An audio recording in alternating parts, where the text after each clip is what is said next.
सम्मानित साथियों, Anjali recording studio Maryadpur जनपद मऊ की तरफ से दयाल मौर्य जी की देखरेख में पुनः हम बिरहा गायक गौरी शंकराचार्य मर्यादपुर जनपद मऊ आपका अभिनंदन स्वागत करते हुए सादर प्रणाम, नमो बुद्धाय, जय भीम। सभी साथियों को आइए एक बिरहा की तरफ चलते हैं जो हमारी बिरहा की एक धरोहर है। वाह वाह। 4 लाइन भूमिका वाबिले तनी स्वर दाता बेटा।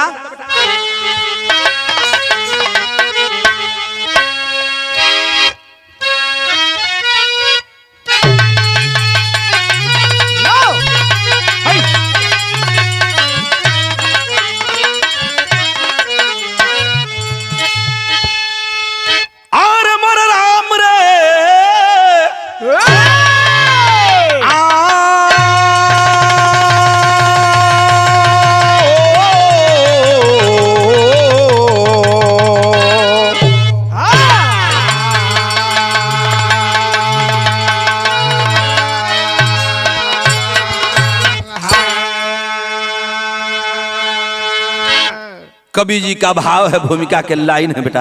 वाह वाह। लाख सत्कर्म मिटता एक दुष्कर्म से, अब वही आदमी है बना कर्म भोगी। लिप्त तृष्णा हुई इश्क में डूब कर, आशिकाने में पागल हुआ प्रेम रोगी। लोक परलोक की साधना भूल कर आज मानव बना अंधविश्वास ढोंगी। कभी गया लाल राजा रहा भरथरी, भोग संजोग से बन गए भूप जोगी।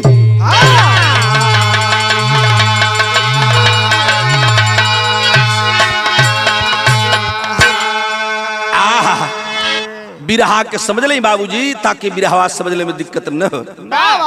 गुरु गोरखनाथ के दरबार में एक योगी का नाम बड़ा तेज आता है जो कभी राजा हुआ करते थे। नाम रहल राजा भरथरी। राजा भरथरी थे कौन, योग में आए कैसी, बड़ी विचित्र घटना मैं आपको बताने चल रहा हूँ। एक लाइन गजल बा बेटा विमलेश। कौन गजल है?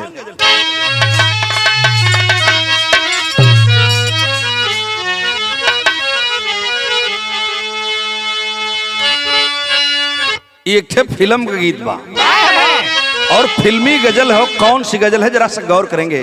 क्या लाइन है ना कि दिल करता है एक आशिक अपनी मासूका के लिए कह रहा है, क्या उसकी दिल की आरज़ू है कि दिल करता है खत मैं भेजूं पर तेरा पता मालूम नहीं, मालूम नहीं, पर तेरा पता मालूम नहीं रे, मालूम नहीं, पर तेरा पता मालूम नहीं, मालूम नहीं। भूमिका लेकर के कवि जी कहानी की शुरुआत कर रहे हैं। गजल का भाव कितना सुंदर है।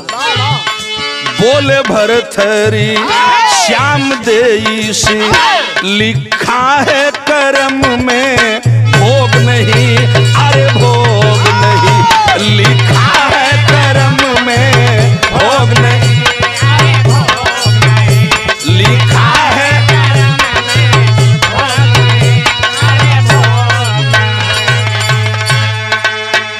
टूट गई क्यों पलंग पाटी की, टूट गई क्यों पलंग पाटी की, अब होगा मिलन संयोग नहीं, संजोग आई, अब होगा मिलन संयोग नहीं हो, संयोग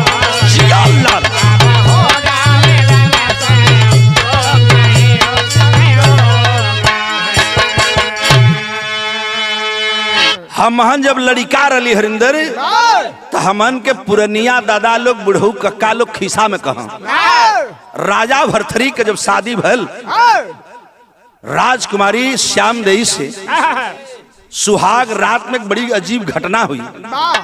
और कैसी घटना हुई यही से कवि जी सर का संगत देता है। कैसे?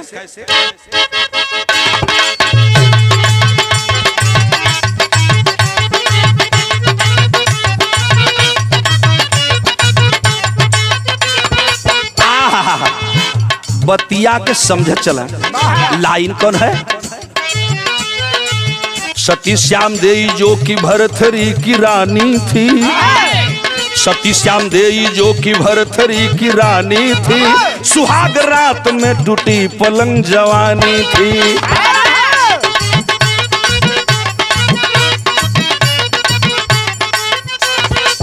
उज्जैनी छोड़ रानी सिंघल दीप आई है। रतिया का पहले ही रात में जब राजा मिले खातिर रानी के यहाँ गई ना, पलंगरिया टूट गई, जिंदगी न सफल हुई। रानी श्याम देई अपने मैके सिंघल दीप में चली आई। कहानी बढ़ रही है क्या? उज्जैनी छोड़ रानी सिंघल दीप आई है, जोगिनी नैहर में अभागिन दिन बिताई है।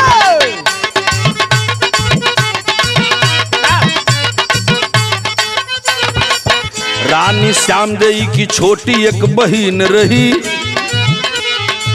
रानी श्याम देई की छोटी एक बहिन रही, भरथरी सा देखिए पिंगला हसीन रही।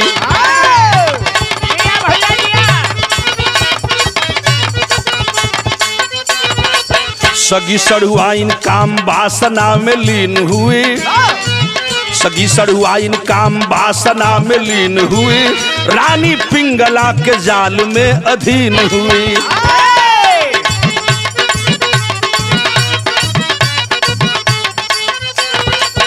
इधर गोरख के मठ में एक सिंहासन खाली थी, फसाई पिंगला एक साल छोटी साली थी।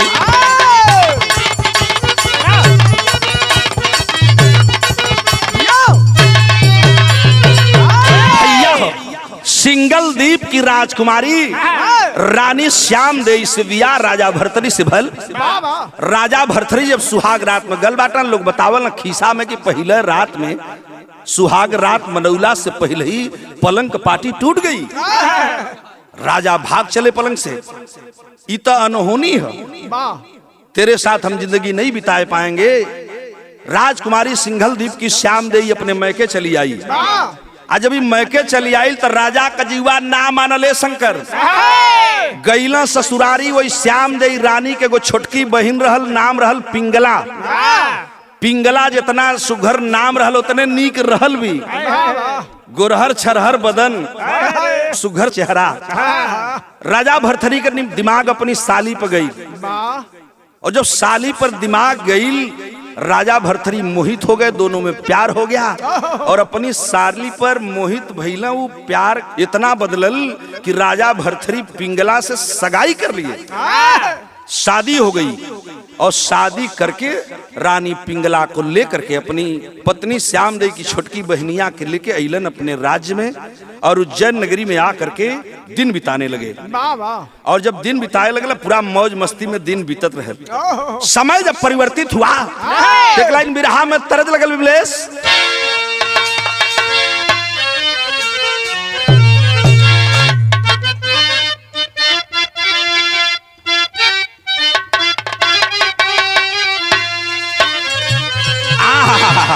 एक पारंपरिक गीत है बेटा, हमहन को पुरनिया लोग कैसे रहलो लाइन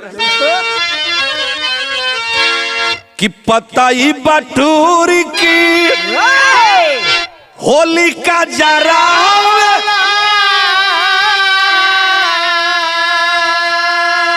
मथा वाले पोते लाया वीर हूँ।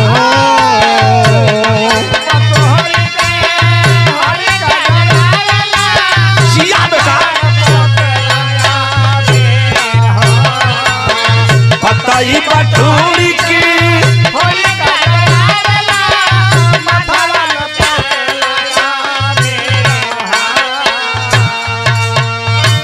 बेटी बहिनिया,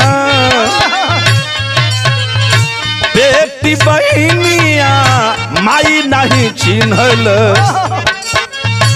बेटी बहिनिया माई नहीं चिन्हल, सरारा गावल कबीर हो। बेटी माई नहीं चिन्हल, सरारा गावल कबीर। बेटी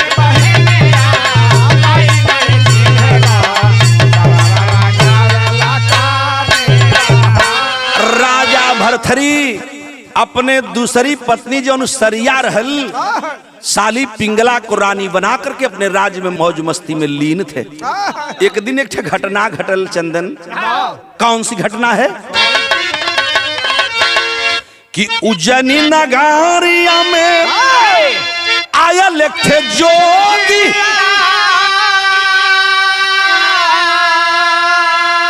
दुआरा पयाल खजा गाई हो रहा। उज्जैनी नगर आयल दुआरा उज्जैनी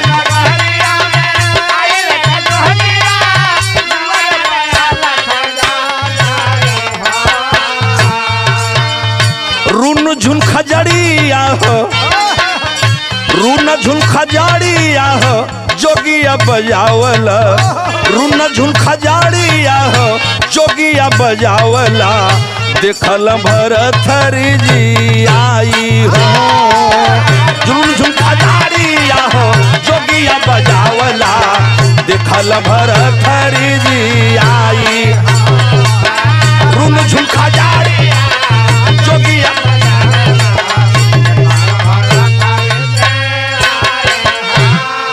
एक दिन की घटना है मेरे बाबूजी। एक तपस्वी जोगी दरवाजे पर आया, खजड़ी बजाते हुए गीत गाने लगा। अलख निरंजन का उद्घोष कर रहा था वह जोगी। राजा भरथरी जब सुनलन रानी पिंगला से कहलन, प्यारी अभी मैं दरवाजे से आ रहा हूँ, बड़ी सुंदर आवाज आ रही है, बड़ा सुघर खजड़ी बजत हुए, मैं जोगी को देखना चाहता हूँ। राजा भरथरी निकले, साष्टांग प्रणाम किए। वह जोगी राजा भरथरी को देख रहे थे और राजा भरथरी उस जोगी को देख रहे थे। आपस में इशारा में कुछ बात हुई। राजा से जोगी देखते देखते जब आंखों में आंख डाल के बात करने लगे, कहना राजा इस राज्य का क्या मतलब है? चलो, तुम्हारे कर्म में राज नहीं लिखा है, भोग न लिखल तो के जोग लिखल है। डांट दिया राजा भरथरी, जईता ना आयल हुआ हमार राजपाट छोड़ा के, हमारी सुघर रानी के छोड़ा के हमके जोगी बनावे। भरथरी और उस जोगी में बात हो रही थी। वो जोगी रहल के विमलेश कि गोरख बाबा दिहाल हो सरंगी गुदारी, राजा ले बजोगा रामाई हो। गोरख बाबा दिहाल सरंगी राजा ले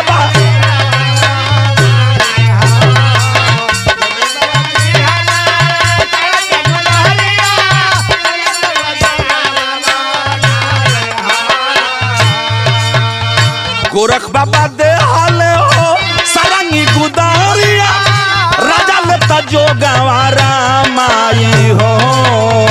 गोरख बाबा दी हाल सरंगी गुदारिया, राजा ले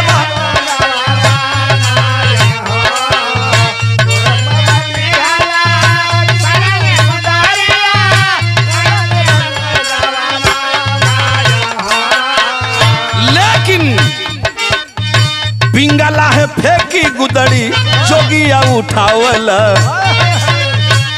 ए चचा रनिया हो फेंकी गुदड़ी जोगिया उठावला, टांग के दुअरिया पर जाई हो। पिंगला है जोगिया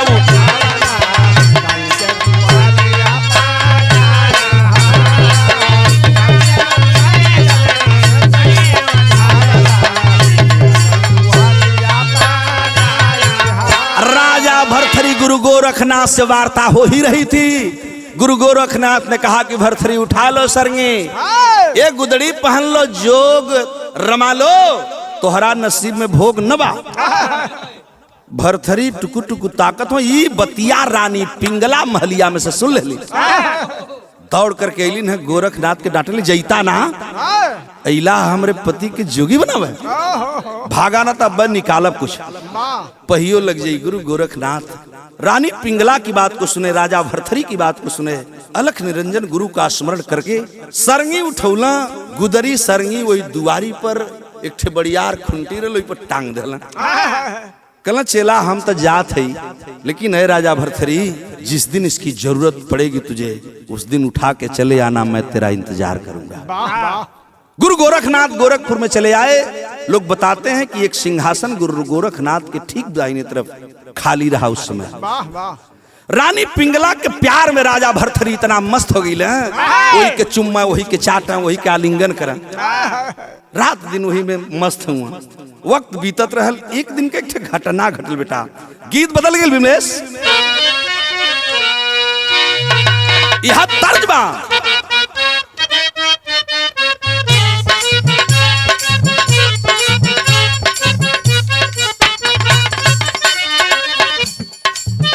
तनी ताक दे तो गोरी हम त मर जईती, तनी ताक दे तू गोरी हम त मर जईती, आहा मर जईती, बिना गंगा में नहैले हम तर जईती। तनी ताक दे तू रानी हम त आहा बिना गंगा में नहैले हम त तर जईती।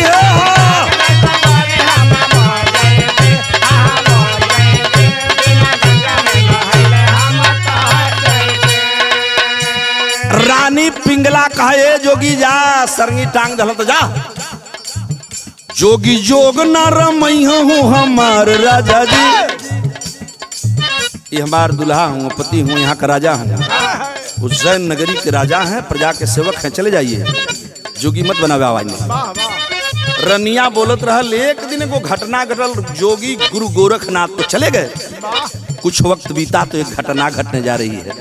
कैसी घटना हरिंदर? जोगी जोग ना रमई हो हमार राजा जी, हो हमार राजा जी, एक दिन बनवा में खेलेगा शिकार राजा जी। जोगी जोग ना रमई हो हमार, एक दिन बनवा में खेलेगा शिकार, हो हमार एक दिन बनवा। धीरे धीरे समय व्यतीत हुआ, रानी पिंगला के प्यार में राजा भरथरी मस्त थे। एक दिन दिमाग में आयल, राज दरबारियों को लिए, अपने संगी साथियों को लिए वन में शिकार करने के लिए चल दिए। वही जंगलवा में को घटना घटल। कौशन घटना घटलस? हिरन के देखायल छिपल बरगद के पत्तिया,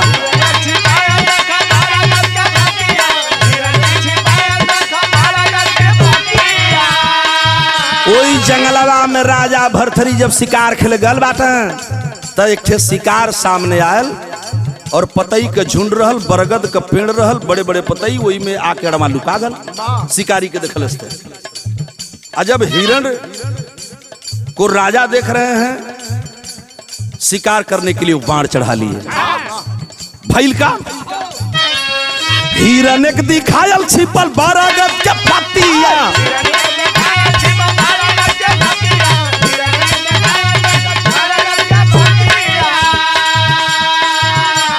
बनवा चलावे लागल भीलावा के छतिया,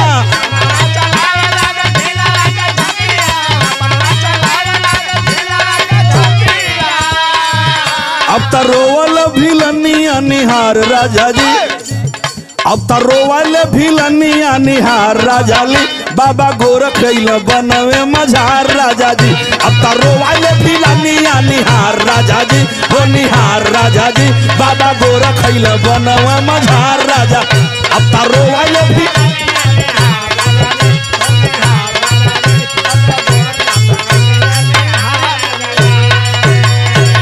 राजा भरथरी जंगल में हिरनी का शिकार करने ही वाले थे।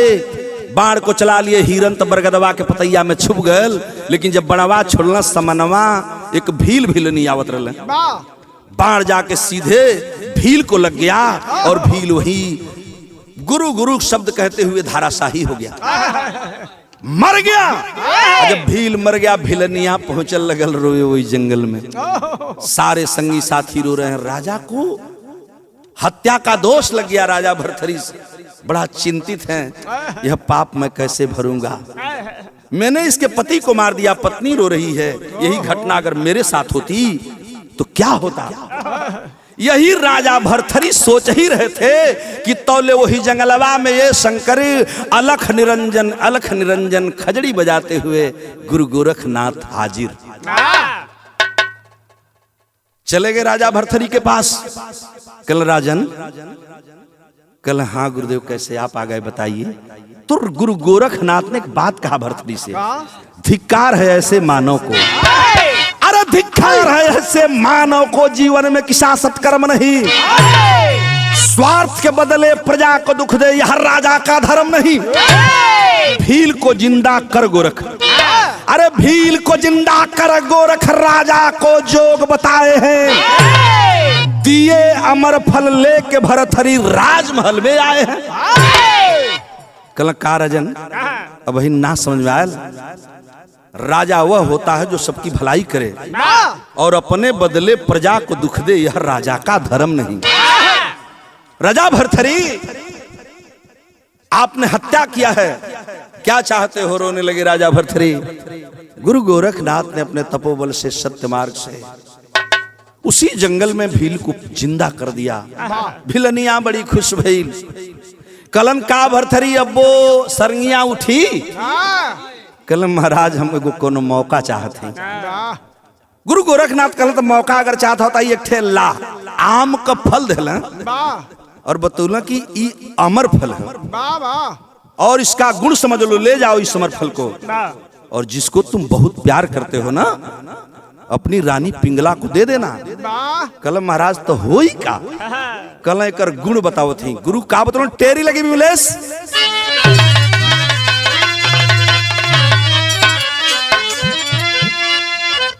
अरे रानी के दहला राजा भरथरी ले जाइए फलवा जोना के बहुत मानला, जौन तो के विश्व सुंदरी है ना, वही पिंगला के दे दिया। आई अमर फल का गुण ऐसन बा कि जे के खाए ले ओकरे संगे गो घटना घटी। बतावत हूँ गुरु गोरखनाथ। अरे रानी के दहला राजा भरथरी अमर फल पाई ओकर हरदम रही जवानी, अमर फल पाई ओकर हरदम रही जवानी। राजा के दहला राजा भरथरी ई ले जा और यह फल जे खाए ले वो हरदम चौचक रही, ओकर जवानी जवनिये रह जाई, कबो बुढ़ौती आईबा न करी, हरदम चिकन रही। अरे वाह। राजा भरथरी कहला कि चला यह फल रानी के खियाई आ जिंदगी भर न रानी बूढ़ न हुई, हम मजा लुटब। झूमता हुआ वो फल लेकर के राजा भरथरी आए। सबसे ढेर प्यार वही पिंगला से करत रहलन हो, अपनी दुल्हन पिंगला के दहलन और रानी पिंगला के दहलन। ओकर गुण का हो, ए रानी सुन ला, जे ये फलवा के खाई ओकर ना आई बुढ़ाई, जिंदगी भर जवान रही, चौचक रही, अपनी इच्छा पर ओकर बुढ़ौती आई न तो जे फल खा ली सदैव जीवा जवान रही। अब तो से बढ़िया के बा, ला यही खा हरदम जवान रहबू तो हम लहरा लूटब। रानी के फलवा दे करके राजा भरथरी अपने शयन कक्ष में चले गए। रानी कुछ देर तक फल लेकर के अपने शयन कक्ष में बैठी थी। सोचते सोचते जब रात घर आइल है, कल कि हम जब फल खाई जवान हो जी, राजा मौज लिया ले आवा, आज हम एक काम करी। उ रनिया फलवा के कैलस का बिरहा में भाव धल गई कवि जी का कि महल में एक दिन रानी पिंगला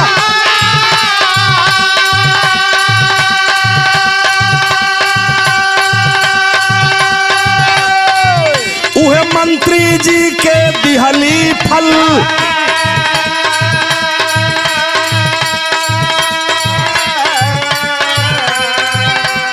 मौज मनावल जाई महल में,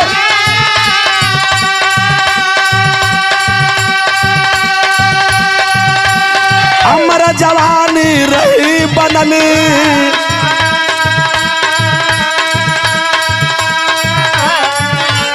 मंत्री जी फल लेके चल भे,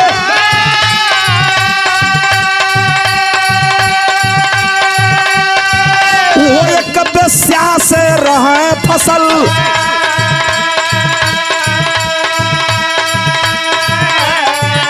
अरे मधुर वचन फल मंत्री देहला, मधुर वचन फल मंत्री देहला, चंपा तोह से नेह लगल, अरे चंपा तोह से जिया भैया जिया।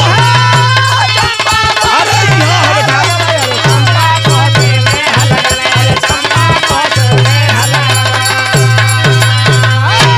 रानी पिंगला जब हमर फल पाती है, कहला कि राजा जब हमें फलवा के खाए ले तो राजा हमरे संगे लहर लुटी है, मौज मस्ती राजा ले हैं, और हमार मस्ती तो मंत्री के संग आवल है। तो एक खैला का हमके का जरूरत बा, मंत्री जी से फंस रही, मंत्री के दे देली।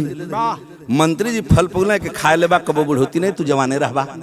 बतिया मंत्री जी सुनला, वही रात के खैला तो ना वापस जब आए लगे सोचने कि फल खा लूंगा मैं जवान रहूंगा, लेकिन हमरा जवानी से बढ़िया तो ओकर जवानी बा जेकरा से हम मौज लुटीला। तो वही राजा भरथरी के मंत्री उसी राज्य की रहने वाली एक वेश्या थी जेकर नाम रहल चंपाबाई। वही चंपा से फंसल सोचला कि ये हम न खाए के चंपा के दे दी, लेके गईले और वह फलवा अब चंपा बेस्या के दे देला। कलन की रानी खाला तो से सुघरे धरती पर के बा, हमारी खातिर तू सगरी धन तो तू ही न हो। जब वह फल चंपा बेस्या के हाथ में आता है तो वो एक बात सोचा लगल, बिरह गजब हो गल बेटा। गीत बदल गई, वह तर्ज बा, कौन तर्ज बा कि छोटी छोटी बिटियन का डोले ले फुफुतिया हमार डोले, छोटे छोटे बिटियन का डोले ले फुफुतिया हमार डोले, छोटे छोटे बिटियन का डोले ले फुफुतिया हमार डोले, छोटी छोटी बिटियन का डोला ले फुफुतिया हमार डोले, करी अइया ए गोरी हमार डोले, करी अइया ए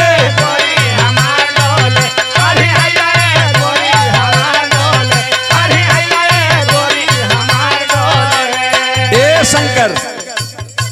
इस सुपर कैसेट 30 सीरीज से हमरा आवाज में गीत बजत बा जौन हम 1995 में गौले रही। बिरहा जगत के अलावा कुछ कलाकार सुने चोरी के गई गीत की, एकर डुप्लीकेट गावल गई बिरहा जगत के हट के भी, लेकिन ओरिजिनल गीत ही रहल जौन हमार गीत बा। गोमती यादव जी इस गीत को गाते थे। छोटी छोटी बिटियन का डोले ले फुफुतिया हमार डोले, छोटी छोटी बिटियन का डोले ले फुफुतिया हमार डोले, छोटी छोटी बिटियन का डोले ले फुफुतिया हमार डोले। शंकरी गौवा में मेहररुआ जलुआ में गावली सो, हम हन लड़का रहनी जा तभी जलुआ में गवाए। गोमती भैया बतावा, छोटी छोटी बिटियन का डोले ले फुफुतिया हमार डोले, छोटी छोटी बिटियन का डोले ले फुफुतिया हमार डोले, छोटी छोटी बिटियन का डोले ले फुफुतिया हमार डोले, करी अइया ए बालम हमार डोले, करी अइया ए बालम हमार डोले, करी अइया ए बालम हमार डोले, करी अइया ए बालम हमार डोले। राजा के मंत्री वही चंपा बाई से ठे बात कहला, का कहला हरिंदर, आई ना बुढ़ाई रही हरदम जवानिया हमार फलवा, हमार आई ना बुढ़ाई आई ना बुढ़ाई हरदम रही जवानिया हमार फलवा, खाई जैबू ये धनिया हमार फलवा, खाई जैबू ये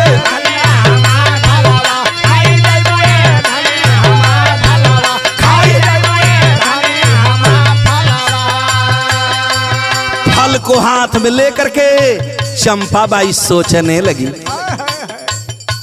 चंपा सोच बेस्या का नीच बा करामावा,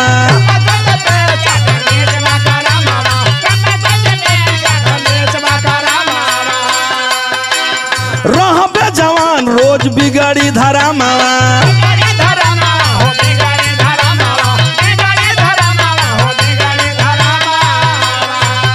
मंत्री जब वही चंपा बाई के बेस्या के फल दिए, बेस्या फल लेकर के खा नहीं रही, एक बात सोच रही है, चंपा सोचे बेस्या का नीच बा करामावा,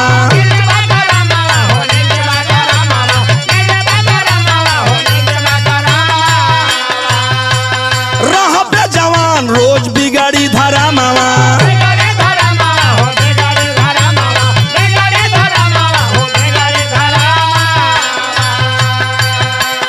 बेस्या का दुनिया में पीर था जीवनिया हमार फलवा, बेस्या का दुनिया में पीर था जीवनिया हमार फलवा, बेस्या का दुनिया में पीर था जीवनिया हमार फलवा। यही सोच रही है, बेस्या का बिरता होला दुनिया में जीवनिया हमार फलवा, नाही खैल दिल जनिया हमार फलवा, नाही खाई दिल जनिया हमार फलवा, नाही खैल दिल जनिया हमार फलवा, नाही खैल दिल जनिया हमार फलवा। चंपा बाई सोचने लगी मैं तो बेस्या हूँ, और बेस्या की आबरू उसी तरह खतरे में रहती है। जेकर जब मन करेला तब आवेला, जो रुपया मन करी दे चल जाई, और मेरी इज्जत नीलाम की जाती है। हमके जवान रहब तो जिंदगी भर शासत हुई। मंत्री चले गए, फल लेकर बेस्या सोचती रही, नहीं खाई उस फल को। रतिया बीत गई, शंकर बिहान हो गल हो। जब बिहान हो गल ना, तब बिरहवा में तरज बदल गई।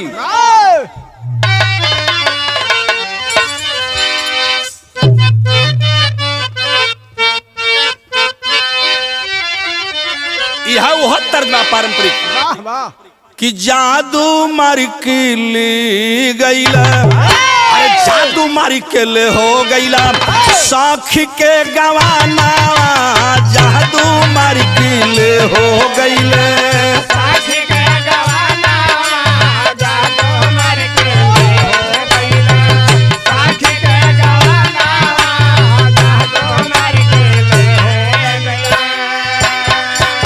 बिमलेश तोहार जन्म ना भलहल ओ समय औरतिया गाँव सो पहली तरतिया बीतन को समस्या में, दूजे रतिया खोल देल जादू मार के ले हो गईला, साखी के गवा जादू मार के ले हो गईला, साखी के गवाना जादू मार के ले हो गईला। चंपा सोचने लगी फलवा खाए के हम आजीवन जवान रहब, एक से मतलब फायदा का हुई।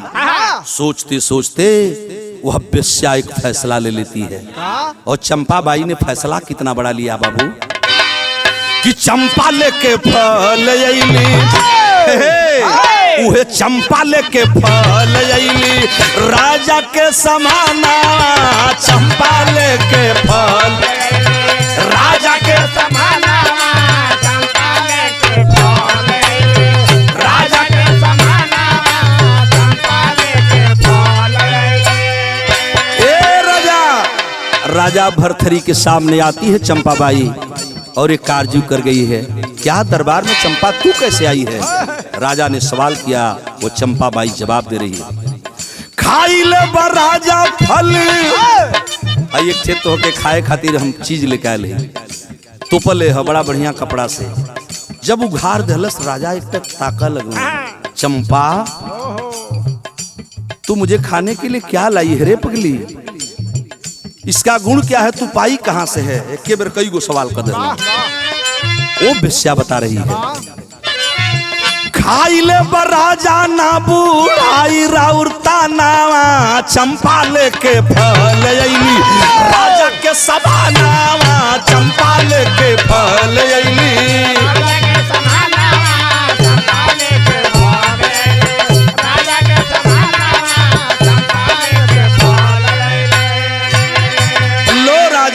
आप प्रजा के सेवक हो, आपसे अच्छा राजा मुझे मिलेगा नहीं इस उज्जैन नगरी को। इस फल को खा लीजिए, एकर गुण बा, जे फल खायू आजीवन जवान रही, तोहरा के जरूरत बा, हाय ल खा लो।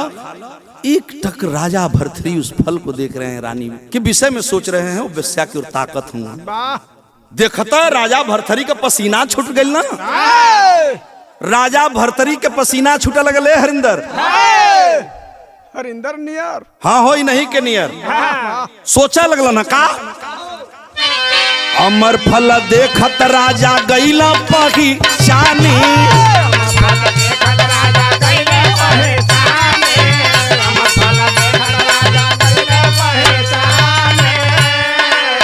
वृथा जीवाना बेस्या बोली का होई जवानी। वृथा जीवाना बेस्या का होई जवानी। वृथा जीवाना बेस्या का होई।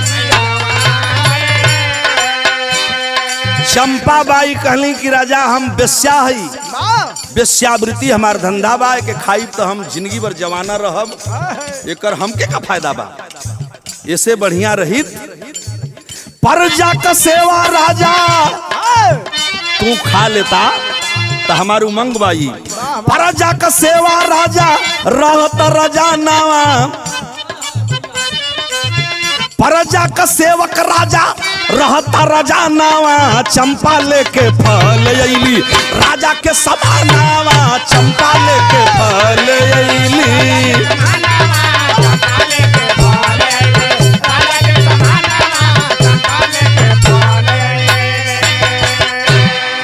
बेस्या ही हो हमके जवानी का मतलब न बा। ये फलवा का जरूरत तो के बा। लखाला राजा बड़ी प्यार से चंपा समझावे लगल और राजा की कपारे पर का पसीना एड़ी पे चढ़ गई। फल को पहचान गए राजा, आसन देकर चंपा को बैठाए और राजा भरथरी ने एक सवाल किया बाबू। गीत बदल गई।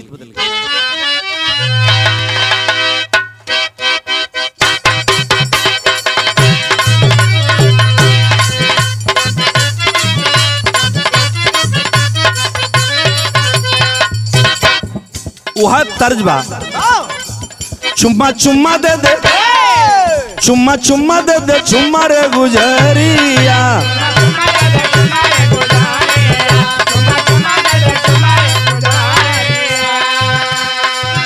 1998 में सुपर टी सीरीज से पूनम श्रीवास्तव के साथे पहली होली हमें परगौली जो ने कैसेट का नाम रहल फगुनवा सारा रारा। ओमे हमें गीत के गोलरी ना। ये गीत हमारे जनपद के रहने वाले, हमारे घर से मात्र 7 किलोमीटर दूरी पर उनका घर था बदनपुरा में। इसी मऊ के हमारे जनपद के बदनपुरा के रहने वाले चचाई पार चट्टी के बगल में बदनपुरा है। राजभर परिवार में पैदा स्वर्गीय बालेश्वर राजभर जी गाए थे। चुम्मा चुम्मा दे दे, चुम्मा चुम्मा दे दे, चुम्मा रे गुजरिया।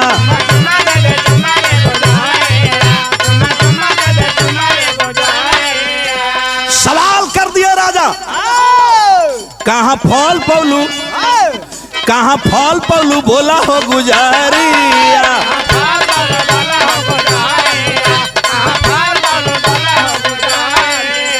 तौले चंपा मंत्री पर जब फेरा लेना जा रिया, चंपा मंत्री पर जब फेरा लेना जा रिया, कहाँ फल पौलू, बोला हो गुजरिया।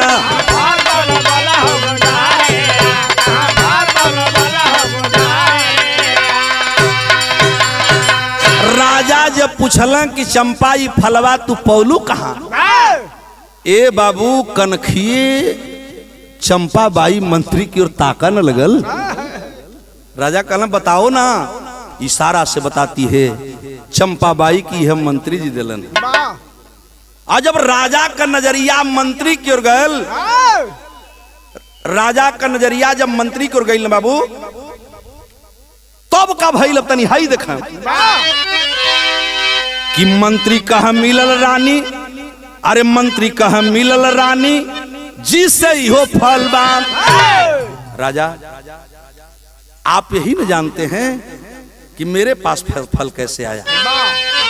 मंत्री जी कहे, मंत्री जी कहते हैं राजन आप यही न जानना चाहते हैं कि फलवा हम दिले हैं ये बेस्या के, तो हमारी लगे कहां से आ गई, तो हम बताओ थी का बतौलन मंत्री। मंत्री कहा रानी जी से मिलली हो फल बा।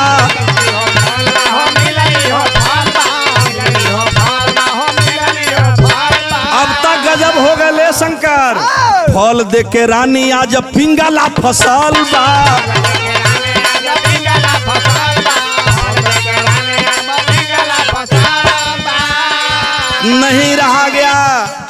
ई फलवा हम रानी के दिली, रानी मंत्री के दिली, मंत्री बेस्या के दे दिला, बेस्या कितनी उच्च विचार के है मेरे पास लेके आ गई। उसी भरे दरबार में पहले मंत्री को बुलाए।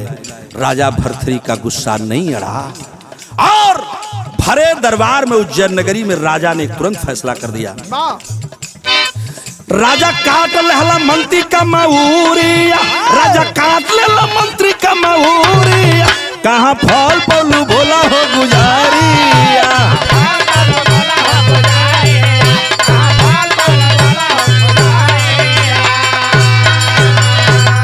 और मंत्री हाथ जोड़ता रहा कि यार राजन मेरा कसूर नहीं है, फलवा तो हमके रानी देहलिन है।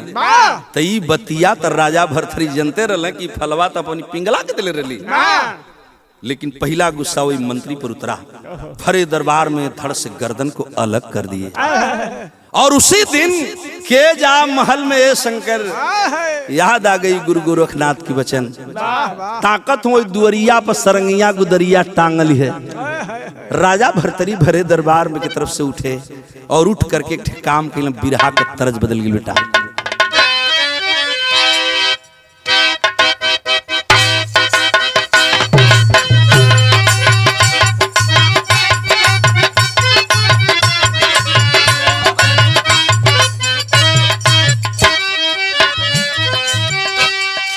तुरंत राजा ने एक फैसला कर दिया।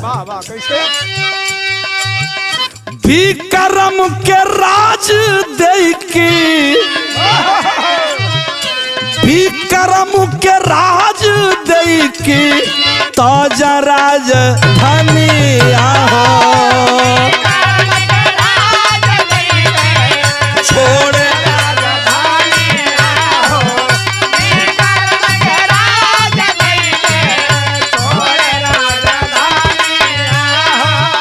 राजा धैल जोगिया का भेसन हो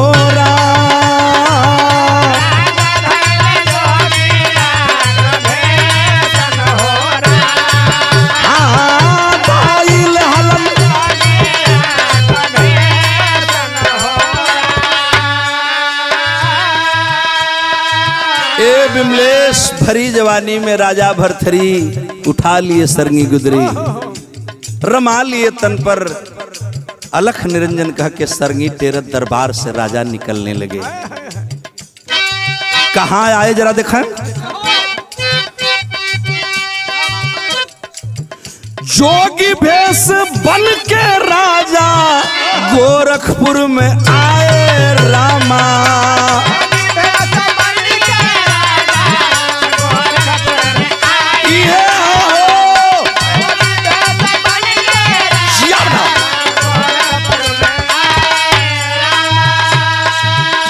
चले आए गोरखपुर मठ में गुरु गोरखनाथ के शरण में, पैरवा पर गिर गई ये हरिंदर, कलम माफ कर दीजिए गुरु। गुरु गोरखनाथ आशीष दे के अपने भक्त को उठा लिए। जब भर्तृहरि के देखलन मुस्कुरैलन, कलन कि ठीक है बेटा, लेकिन मेरे शरण में आने से पहले तुझे एक काम करना होगा। भर्तृहरि सुनत हुआ गुरु गोरखनाथ बतावत हुआ। जोगी भेष बना के राजा गोरखपुर में आए रामा, नारी से भिक्षा लावा गोरख पठाए रामा।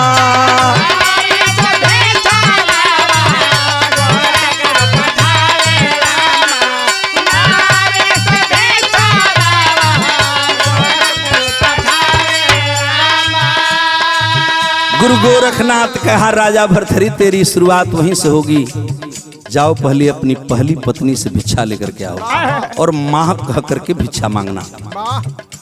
तो रानी शाम दई अपने नैहर न रली, राजा भर्तृहरि चल दिलन सिंघल द्वीप की तरफ।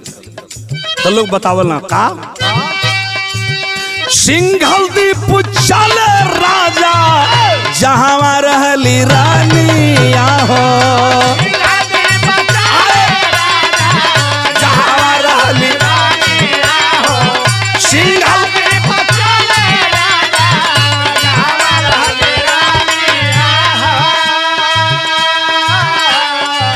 श्याम सा नैहर में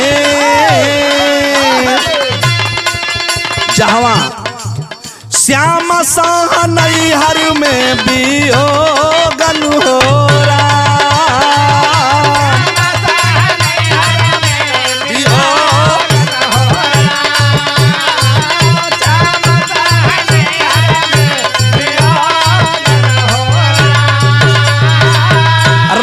भरथरी गुरु का आदेश मान करके भिक्षा मांगने के लिए अपनी रानी श्याम देवी के यहाँ सिंघल दीप चले गए। मैके में थी भिक्षाटन का आवाज देने लगे अपनी ससुरारी में जाए के। नैहर में विधवा बन करके रानी श्याम देवी अपन जिंदगी बितावत रही। दरवाजे पर जोगी आए हैं, बड़ी नीक भजन गावता कोनो जोगी। रनिया का मन कैलस निकल के अली न भरे। जोगी के भेष में राजा हुआ तब गोरखापुर का तरज लग गई। कौन?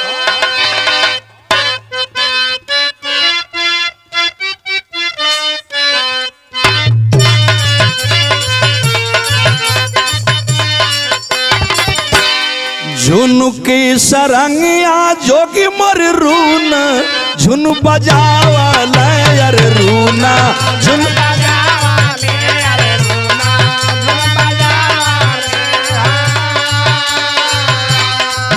झुनुकी सरंगिया जोगी मर रूना झुन बजावा लयर रूना झुन झुन झूमत झमता जोगी मर जाला नोरा किया हो राम रे।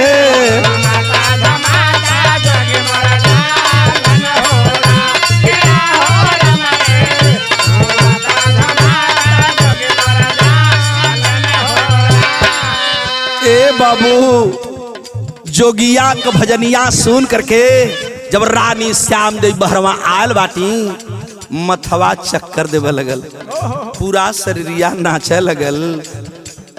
इतना सुंदर चेहरा जवानी में जोगी। एक टक जब चेहरे पर निगाह जाती है रानी श्याम देवी की, दूर खड़ी है जोगी माई माई कहत हो माना माँ भिक्षा दे दो माँ। राजा भरथरी भिक्षा मांगत हूँ। रानी श्याम देवी झरझर झरझर रोवा लगली है। पंचो दौड़ के जोगी के पास अलिन हो, जाके दोनों पैरवा छान लेलिन और राजा भरथरी खड़ा हूँ। रो के रनिया श्याम देवी एक बात कहलस अपने पति से, कौन करनवा सैया जोगा वारमावा लार जोगा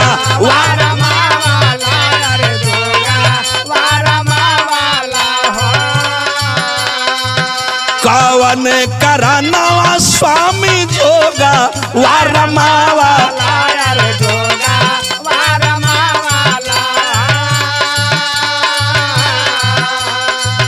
कौन करनवा भिखिया मांगे लोरा किया हो स्वामी करनवा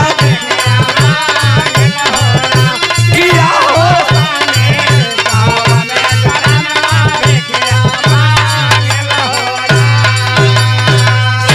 रानी श्याम देवी सवाल करते हैं, स्वामी स्वामी कहते और स्वामी के रूप में खड़ा वह जोगी दूसरी बात कह रहा है।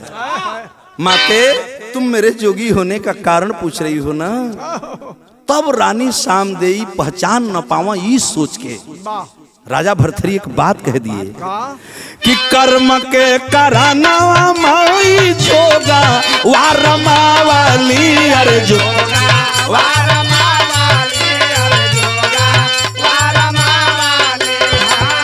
माते भिक्षा दे दो माते।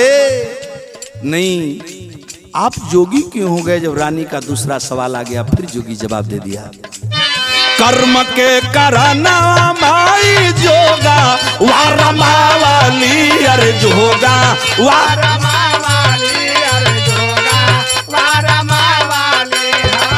अब पेट के कराना भिखिया मांगिला हो राम, बेटा के कराना भिखिया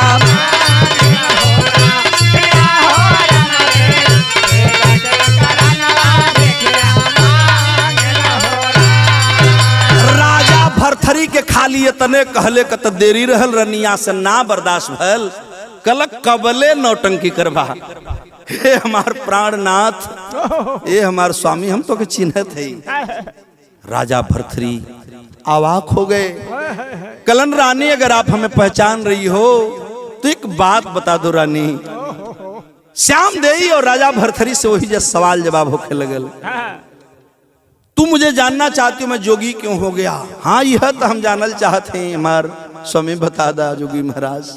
कलन नहीं माते, एक बात बता दो। राजा भर्तरी अपनी पत्नी से जोगी के विषय में सवाल कर दिए कि टूटल पलंगारी आता भेदा वा बताई तू यार भेदा वा बताई तू यार भेदा वा बताई तू माते। टूटल पलंगारी आता भेदा वा बताई तू यार भेदा वा बताई तू। बेटा कही के भिखिया जी दे बुनौरा किया हो। बेटा कही के भिखिया हम की दी किया हो। बेटा कही के भिखिया माते ई जान के का करबू कि हम कैसन जोगी है। बेटा कहकर के मेरी झोली भर दो माँ। श्याम देई रो रो के पति के सवाल कर, श्याम देई रो रो करके पति की तरफ ताक रही है। मेरे सवाल का जवाब ये नहीं है। तब जोगी पूछलन कि ठीक है माते, इतना ही बता दो, सुहाग रात में पलंग क्यों टूटी? तो पलय अपन सवाल कर दहलन। माते बता दो, सुहाग रात में पलंग क्यों टूटी? अब तो रानी के विश्वास हो गई कि हमार राजा ना रह गल। जोगी वहीं बैठ करके पुनः सरंगी टेरने लगे। आज जब टेरे लगल तो आल्हा लगल विमलेश।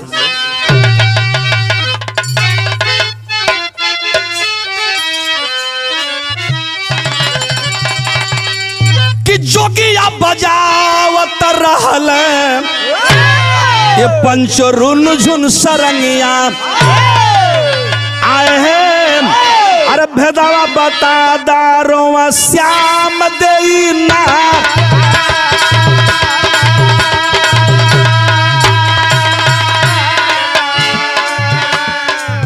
देख भेदावा बता दारो श्याम देई ना।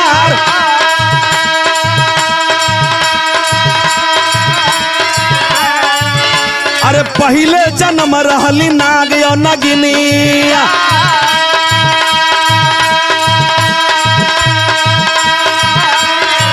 स्वामी आप ही जानना चाहते हो ना कि सुहाग रात में पलंग काहे टूटल?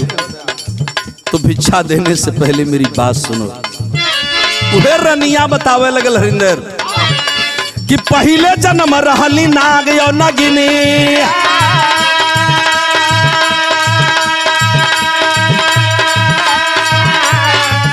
अरे तोहके मदारी धैलस छूटल सनासार।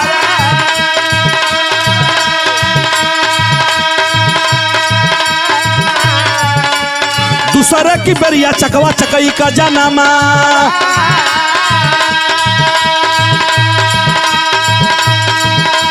दूसरा बेरी भैला चकवा चकई का जनमा।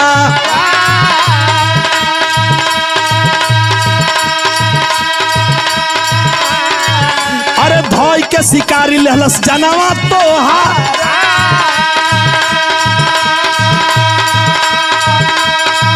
और तीसरे जन्मवा में सुगायो सुगनी।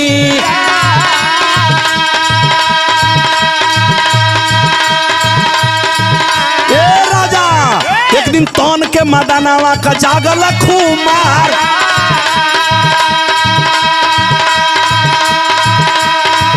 तौले तोहके फंसौल संपेट कंपा में बहेली।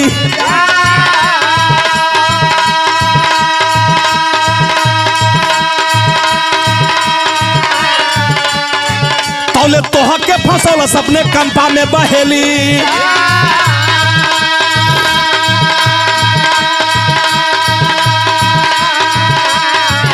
अरे हम तड़प के दहली जनवा बीसार।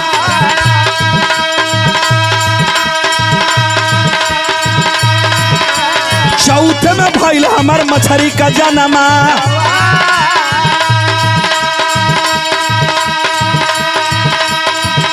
मलहा फंसा के लहला पानी से निकार।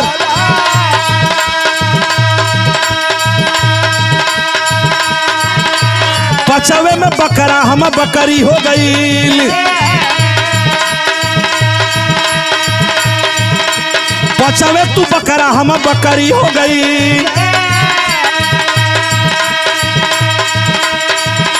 तो के कसैया बेची आइल बाजार।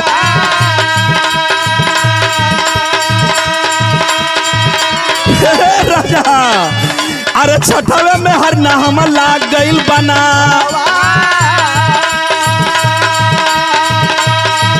ए राजा याद करो छठवे में हर न रहल लाग गइल बना।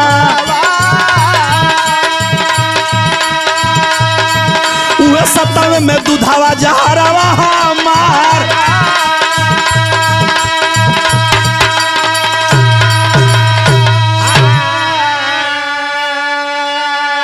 राजन आप यही न जानना चाहते हो कि सुहाग रात में पलंग काहे टूटल? तो हम पूरा विस्तार से बताई जोगी तनी से बैठ जा भिक्षा दई। रानी शाम दई बतावे लगली ने पंचो।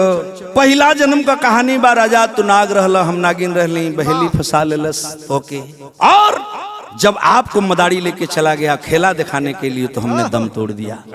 दूसरका बेरी है तू चकवा भैला हम चकई भैली वो में शिकारी तुहार जान ले लस हम चल दिली।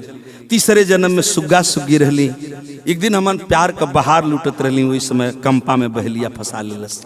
चौथे जन्म में मछली भैली तू भी मछली के पेट से जन्म ले रहला लेकिन वहां भी मल्ला एक दिन आपको निकाल लिया मैं बेगाना हो गई। पांचवा में तू बकरा भैला हम बकरी हो गईली एक दिन कसाई के हाथे तू कटा गईला। छठवे में राजन वही जंगलवा में जौन बनवा लागल हो तू भील भैला हम भिलनी भैली राजा का हत्या लगल और वही दिन भी तू फरार हो गईला हम रोते रह गईली। सातवें जन्म की किस्सा है राजन। मैं आपकी पत्नी थी आप हल जोत रहे थे आपको पानी पीने के लिए दूध निकाल करके रखी थी। दूधवा के एक सर्प जो उठार दिल सोचली कि हमार रजऊ नस्ता कितको करी है मैं आपसे बचूं कैसे ये लिए हम अपन दूध गार के खोरिया में धे देली। वह दूधवा तोके दे दिली तू पी लेला तो वो दूधवा पियले के नाते हम तो हर मतारी हो गई। और जब हम सुहाग रात में मिले तो माँ और बेटे के साथ ये रिश्ता चलेगा कैसे? खो गए भरथरी माई माई करके पैरवा छान लेलन। बाबू सतवें में दूधवा जहरवा हमार। तब राजा भरथरी कहलन उठा लेलन सरंगी हरिंदर। और बिरहा के आखिरी में बड़ी ऊंची बात राजा भरथरी ने कहा ये पंचो कहल भरथरी हमके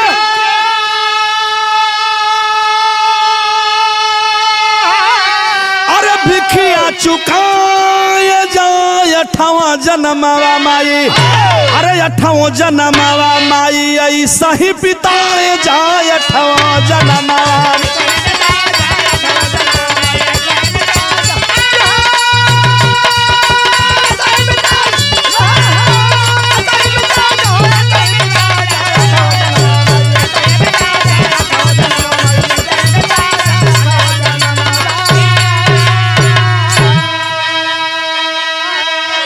हाथ जोड़ लिए राजा भरथरी श्याम दई रोती हुई उठती हैं पंचो।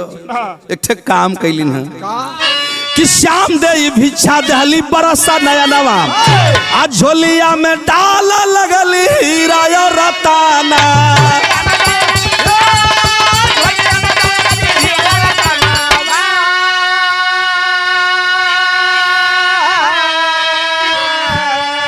पूरा ससुरारी का खजाना जवन बाकी रहल शाम दई अपनी पति की देवे शुरू कैली।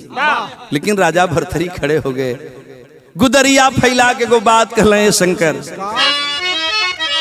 कि जोगी कहा माई हमके रोटी थमाए जाए ठो जन्मवा माई। अरे ऐसा ही बिताए जाए ठो जन्मवा।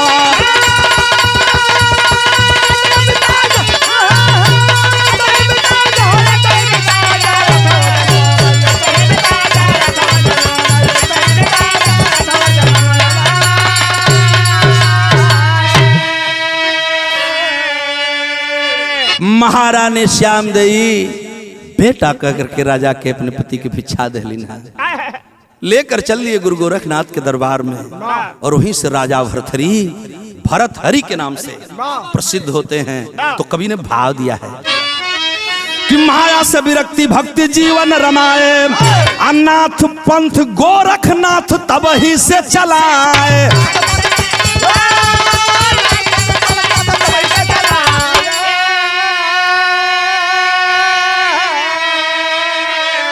तभी से विमलेश गोरखपुर नगरी में एक नाथ पंथ चला जो आज भी कायम है। और उसी मठ में गोरख हुए, गोरख नाम के आगे नाथ जुड़ा तो वह गोरखनाथ हुए। उन्हीं के बाद उन्हीं के शिष्य भरथरी के आगे जब नाथ जुटा तो भरथरी नाथ हुए।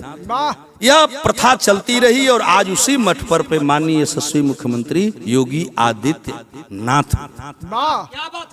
बिरहा के आखिरी है कि मनवा रमा के तू हरि का गुनावा गाय जाय अठवो जनमवा माई। अरे अठवो जनमवा माई ऐसा ही बिताए जाय अठवो जन।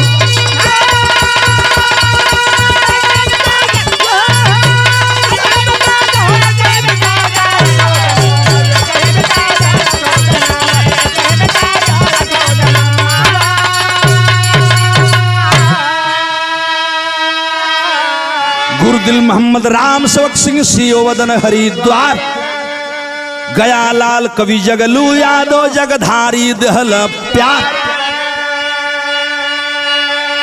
अरे रानी के दहला राजा भरथरी, गौरी ईश्वर चंद कवि रंजन की कहानी। रानी के दहला